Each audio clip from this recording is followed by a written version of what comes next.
Почитуван председател, почитувани колеги пратеници, почитувана јавност, на денешната седница треба да дебатираме за прашање кое е од исклучителна важност за нашето општество. Треба да разговараме за интерпелацијата на членовите на Судскиот совет кои беа избрани од ова собрание. Ова не е обична расправа и ова е клучен момент во борбата за владење на правото, за правдата и довербата во институциите. Овие поднесени интерпелации и со овие поднесени интерпелации ние почитувани не му судиме на судството. Со овие поднесени интерпелации ние ја детектираме одговорноста на оние кои што требало да бидат коректив, оние кои што требало да носат правда и кои што треба да воспостават она што требаше да биде судска власт. Но тие наместо тоа да го направат, направија девастирано судство, го повлекоа и обвинителството во тоа и направија недоверба каква што не се памети во ниту една држава во светот. Затоа ние денес со овие интерпелации укажуваме дека одговорноста е во оние кои што со своите надлежности Судскиот совет треба да донесе квалитетни судии, но треба и да ги разреши судиите кои што не ги исполниле очекувањата. Почитувани присутни, со денешните интерпелации ние исто така укажуваме на тоа дека во нашето судство има и квалитетни судии, добри судии, има и честни судии, но дека има и корумпирани судии кои што се протнаани системот и кои што го загрозуваат судството изминатите години. И цениме дека Судскиот совет со непостапувањето помогна на овие криминални структури за кои што дел и нивни членови го признаат тоа во нивните оставки. Една председателка на Судскиот совет истакна дека фактички таа не можела да се справи со бизнис судската елита. Дали е поголем доказ од ова што кажа оваа поранешна председателка Црвенковска, за во каква ситуација се наоѓал Судскиот совет и нашето судство. Ние знаеме дека нашиот устав, законите и меѓународните стандарди ја предвидуваат независноста на судството како темел на демократијата. Но почитувани независноста на судството не значи дека Судскиот совет не треба да има одговорност. Напротив, токму овој орган треба да ја гарантира честноста и професионалноста на судскиот систем. Треба да биде најподложен на контрола и треба да биде отчетен. Ова иницијатива не е водена од политички, партиски или лични интереси. Ја поднесуваме затоа што работата на Судскиот совет изминативе години ги премина сите фази на достојно и прифатливо однесување. Вистинско прашање во нашата држава дали има некој што верува на судството, дали верува во правдата. Одговорот е во тоа што ние, почитувани, во сите анкети гледаме дека нашето судство има 2% доверба. Или никој не верува во нашето судство, иако има две страни, една што изгубила и една што добила. И тие што го добиле процесот не веруваат во судството, затоа што или платиле, или користеле политички врски, кои што доаѓаат, политички врски, кои што доаѓаат од два штаба, кои што го корумпира и кои што го уназадија судството. Едниот штаб е во Мала Речица, а другиот штаб е на Бихачка. Да не се залажуваме себе си дека може да постои корумпирана држава без корумпирано судство. Да не се залажуваме дека може да постојат корумпирани политичари, а не постојат корумпирани судии. Почитувани, знаеме дека тоа е испреплетено, знаеме дека меѓусебно се штитат и знаеме дека неправдата ја носат тие што треба да ја спроведат правдата. Затоа повикуваме дека милионскиот грабеж што е направен во нашата држава остана неказнет од причина што поставените луѓе и во Судскиот совет, и во судството, и во обвинителството не постапија по она што им беше главна задача. И сега се прашуваме зошто нема правда. Зошто правдата се замижува? Зошто правдата се потиснува? Зошто правдата не дојде во нашата држава? Правдата не дојде затоа што имаме корумпиран систем кој што е создаден и во судството, и во обвинителството, и изминативе години му слугува и на Венко Филипче, и на Али Ахмети, но меѓутоа и автор на тој систем беше Зоран Заев. И мене денес ми е јасно зошто има и против оваа интерпелација. Наместо да се придружат кон нас, наместо да дадат поддршка на оваа интерпелација, наместо да помогнеме да го подобриме судството, денес ние имаме критики за нас, кои што сме поднеле интерпелацијата за судии и судски совет, кој што не ги испочитувал основните одредби за кои што е назначен од ова собрание. И ова не е случај само во судството, туку и во обвинителството, кое е меѓусебно поврзано. Јас ќе посочам на неколку примери за она што се случуваше изминативе години и што остана неказнето. Почитувани, сите се сеќаваме за онкологија, меѓутоа ние за онкологија не гледаме дека има разрешница. Сите се сеќаваме за Беса Транс. За Беса Транс нема разрешница. Исто така се сеќаваме на модуларната болница, во која што изгореа луѓе и за која што до денеска нема судска разрешница. И зошто е тоа така? Затоа што никој не постапува по она што му е основна задача. Затоа што судскиот совет не разреши ниту еден судија изминативе години. Затоа што ги казнуваше за по 20 или 30% за непостапување. И затоа ние денес имаме непостапување по овие судски случаи.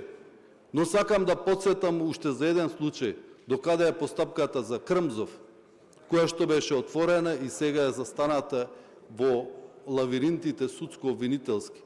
Затоа, почитувани, ние треба денеска, без разлика од која политичка провиненција доаѓаме, без разлика дали размислуваме лево или десно, без разлика на етничката припадност, ние денеска треба да работиме во насока да ги казниме оние кои што не постапи и не направија ништо во судството изминатите години, оние кои што дозволија да се корумпира судството и државата, и оние за кои што е поднесена ова интерпелација, а беа автори на повеќе скандали отколку сите суди во нашава држава.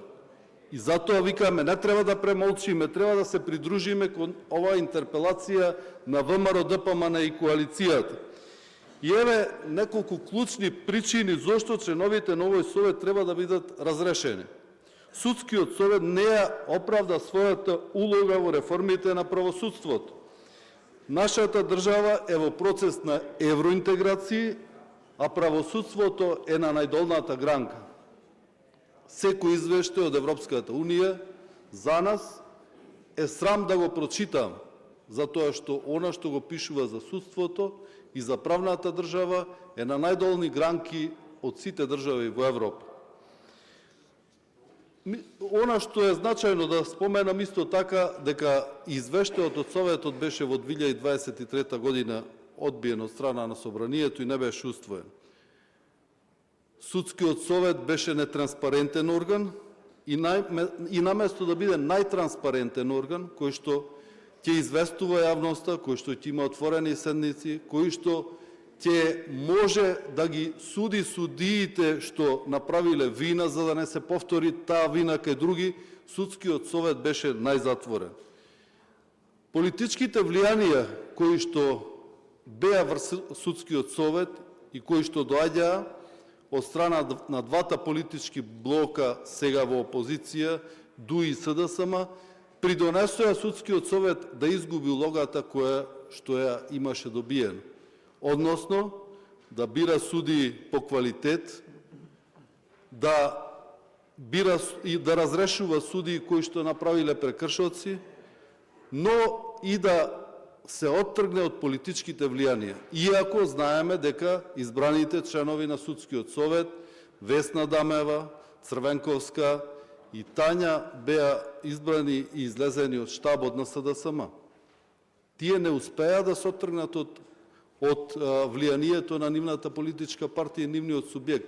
Судеа, пресудува, амнестира онака како што им беше наложено од нивните штабови. Сведоци сме на многу коруптивни скандали. Сведоци сме на невидено однесување во судскиот совет кое што беше срам за нашата држава. Мора да ве потсетам на неколку работи кои што се случуваа во судскиот совет, за кои што треба да се срамат сите што се во судската фела и оние кои што се одговорни за судството. По изборот на членот на судскиот совет, господја Весна Дамева, во 2019 година, 2022 година Павлина Црвенковска се повлече од функцијата председател на судски совет со образложение дека не може да ги трпи притисоците од бизнис судската елита и затоа се нафати да биде Весна Дамева. Весна Дамева веројатно можела да ги трпи притисоците и веројатно испорачувала за бизнис судската елита и за партиската елита која што на неа во периодот влијаела.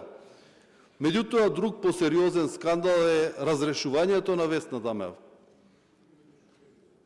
Таков преседан мислам дека се нема случајно ни во нашата држава, ни во Европа, а верувам дека никаде во светот.